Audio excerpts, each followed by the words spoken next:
भगवान शिव शंकर के भक्ति में नूर मिलता है, दिल की धड़कनों को सुरूर मिलता है। जो भी आते हैं भोलेनाथ तेरे दर पे, उन्हें कुछ न कुछ जरूर मिलता है। हर हर महादेव, बम बम भोले, हर हर बम बम भोले का जयकारा गूंजेगा। सावन महीना सबके मन को लुभाएगा। ऐ महाकाल तेरे दर पे कांवर ले आएंगे।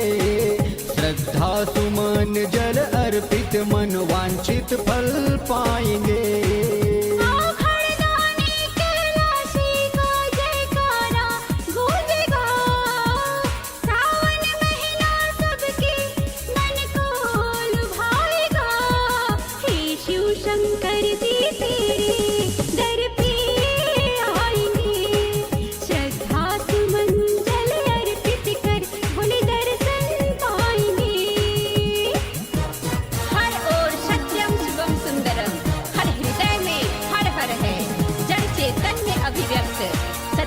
कंकर कंकर में शंकर है, कंकर कंकर में शंकर है।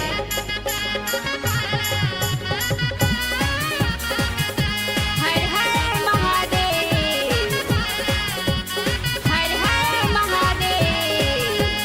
वस्त्र खाल बाघंबर सोहे, अंग भभूति लगाए।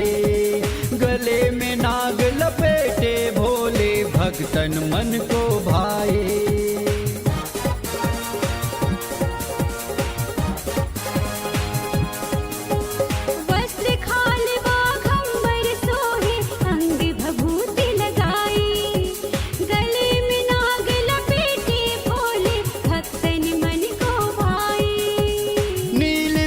त्रिपुरारी मन अब रटता जाएगा। सावन महीना सबके मन को लुभाएगा। शिव शंकर जी तेरे दर पे आएंगे। श्रद्धा सुमन जल अर्पित कर भोले दर्शन पाएंगे। देवादिदेव महादेव की कृपा है हम पर, डरूं तो डरूं किस बात पर। हर मुश्किल में खड़े हैं भोलेनाथ, मेरी हर राह पर, मेरी हर राह पर।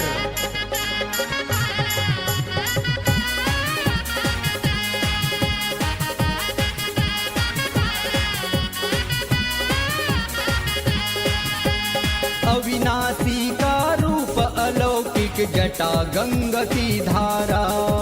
भोले भाले हैं शिव शंभु, पूजे ये जग सारा।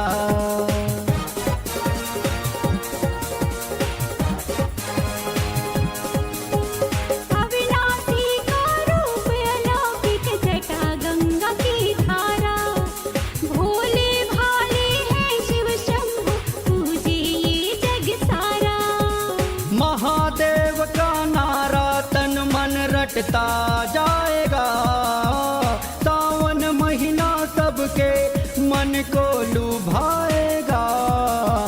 शिव शंकर जी तेरे दर पे आएंगे। श्रद्धा सुमन जल अर्पित कर भोले दर्शन पाएंगे। हर हर बम बम भोले का जयकारा गूंजेगा।